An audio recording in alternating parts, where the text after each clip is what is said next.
అక్రమ అరెస్టుకు నిరసనగా ములుగు జాతీయ రహదారిపై బాధితులు బైఠాయించి ధర్నా నిర్వహించారు. బాధితులకు ఎమ్మెల్యే సీతక్క మద్దతు తెలిపారు. వరద బాధిత కుటుంబాలు, అంగన్వాడీ, ఆశా వర్కర్, మధ్యాహ్న భోజన పథకం వర్కర్ల మంత్రులకు తమ బాధలు చెప్పుకోవడానికి వస్తే అరెస్టు చేయడం ఎంతవరకు సమంజసమని సీతక్క నిలదీశారు. ధర్నాతో హైవేపై వాహనాలు భారీగా నిలిచిపోయాయి.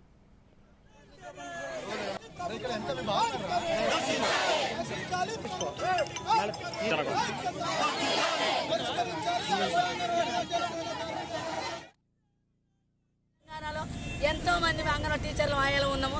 మా పరిధిలో 1000 మంది జనాభా మా మాట వింటారు. ఒక్క ఓటు కూడా మీకు పడకుండా చేస్తాం. ఇంకోసారి మీరు రాకుండా చెప్తాం. నువ్వేం మంత్రి అసలు, నువ్వేం అర్థం చేసుకున్నావు? మమ్మల్ని ఎందుకు ఇట్లా రోడ్డు ఎక్కించినావు? మమ్మల్ని పిలిచి మాకు చర్చలు జరిపి మర్యాద తప్పుతుంది. లేకపోతే మాత్రం మేము ఎక్కడికి వెళ్ళాలన్నా అక్కడికి వెళ్తాం. ఎన్ని రోజులైనా మేము రోడ్లు ఎక్కి మాత్రం మేము వెనక తిరిగేది లేదు. మాకు తెలుసు, వరద బాధితులుగా మేము ఏం కోల్పోయినామో మాకు తెలుసు.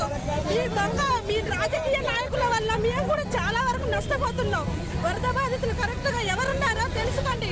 వీడికి వచ్చేసరికి ఇక్కడ ఉన్న పోలీసు వాళ్ళు మీకెందుకమ్మా మేము మంత్రులు కల్పిస్తాం, ఆ మేడాన్ని కల్పిస్తాం, ఈ మేడాన్ని కల్పిస్తాం అని మసిపూసి మారేడుకాయ చేసి మమ్మీని మొత్తం ఇప్పటి వరకు స్టేషన్ లో కూర్చోబెట్టారు. తిన్నరా తాగిళ్ళని చూసే వాళ్ళే లేరు. మాకు ఎమ్మెల్యే గారు ఉన్నారు కాబట్టి మాకు తిన్నరా తాగిరా అని అడిగే దిక్కున్నారు. కానీ నిజంగా టీఆర్ఎస్ ప్రభుత్వం ప్రజల ప్రభుత్వం అయితే ప్రజల్ని ఎందుకు పట్టించుకుంటలేదు? నిజంగా అడిగిరా మీరు? నిజంగా మీ నాయకులకు, మీకు, మీ టీఆర్ఎస్ అనుచరులకి నా ఇల్లులు.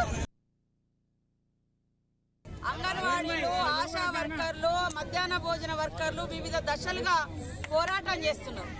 అయితే ఈ రోజు హరీష్ రావు విద్యాశాఖ మంత్రిగా, సత్యవతి రాథోడ్ ఒక మహిళా women and child welfare minister గా, పంచాయత్ రాజ్ శాఖ మినిస్టర్ దయాకర్ రావు వస్తున్నారని వీళ్ళందరూ కూడా తమ తమ విజ్ఞాపన పత్రాలను, తమ డిమాండ్లను ఇద్దామని బయటకు వచ్చారు.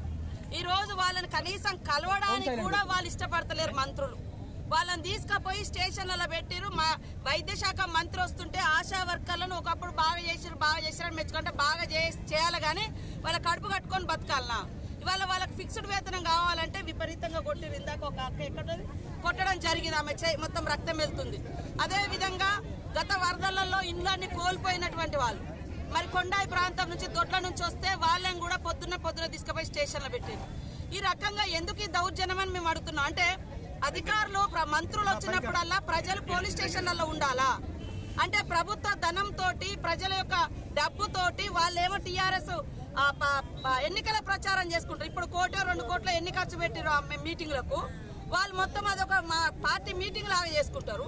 ఇట్లాంటి ఉద్యోగులు లేదా ప్రజలు తమ డిమాండ్ల కోసము, తమకున్న సమస్యల కోసము మంత్రులను కలవడానికి పోతేనేమో